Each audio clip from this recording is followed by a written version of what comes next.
Bulrushes and birch trees. What I remember most about that holiday is the pond and gang of bulrushes.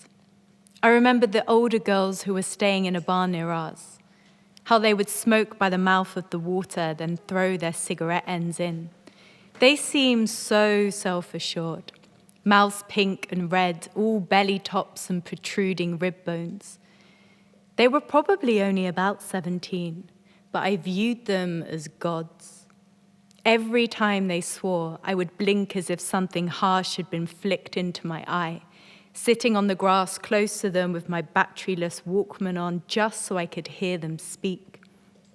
I'd watch how they plaited their hair, leant on each other's shoulders, and never faltered in letting another girl know she was so much more than her recent heartbreak.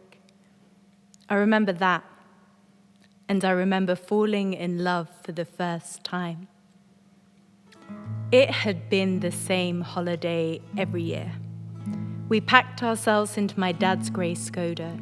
He drove in that jittery way, so we all felt a little sick on arrival.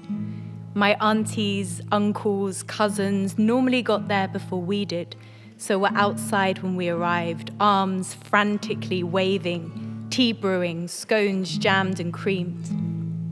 The holiday week looked like the rotation of various women cooking meals.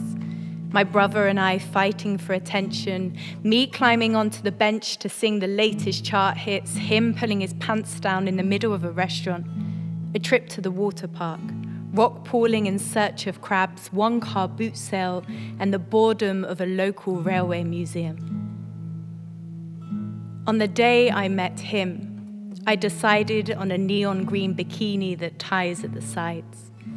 I was probably too much flesh for such a thing, but we were 178 miles from home, so I convinced myself of wearing it.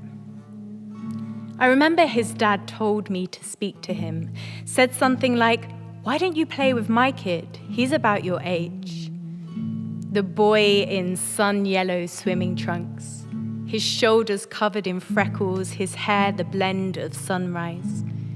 I did approach him, said something about vanilla ice cream, and as easy as that, we were melting, tumbling down to the local beach. We were both 15, and for 7 days you could not keep us apart. Even when they tried to because of bedtime, we would sneak out of our rooms and meet by the pond to practice kissing.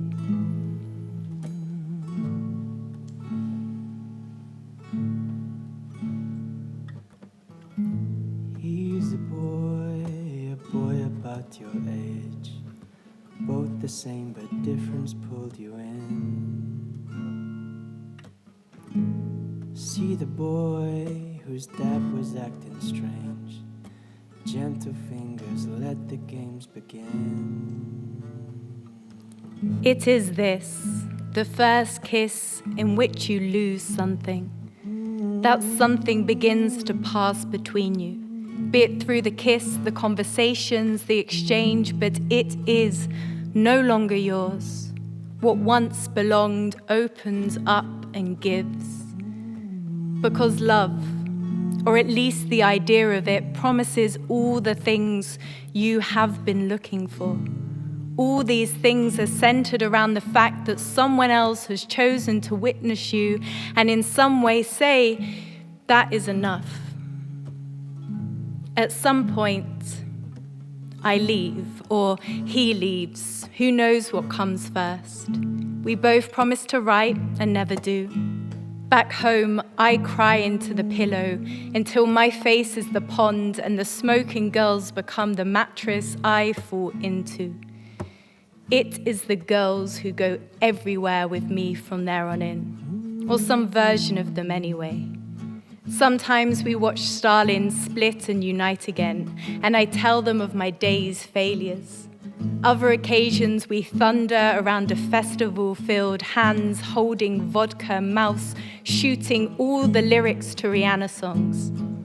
We share the same bathwater and dance floors, hot and sticky with second-hand skin. We share the same stories of childhood, distant dads and mothers steady as a rock face. We would paint our nails brave colors, order takeaways and always stand front left at gigs, unafraid to move every part of ourselves on, and they will always be there to catch me, no matter what happens. The years that unravel, the men that come and go, those girls remain. I ask if they can help me find what was once mine, and they take me to a birch tree. With nicotine hands, they carve my initials into the trunk and tell me this: without a boy above it, or a heart between you both, life is a journey back to your name. Give her just their sisters, give her just their smoke, blow into her lungs the air they breathe, the same, and give her just her sisters when her heart is broke. No, there's not a boy above beneath. Give her just her name.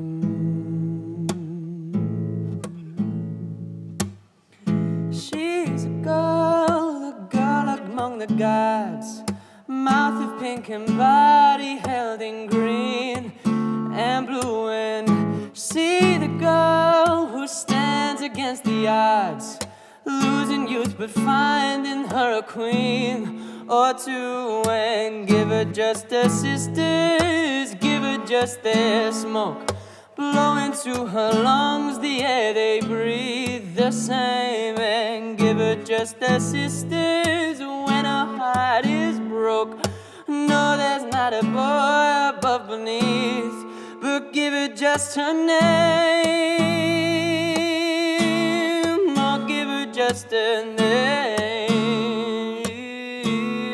Or give her just her sisters, give her just their smoke, blow into her lungs the air they breathe, the same. And give her just her sisters when her heart is broke.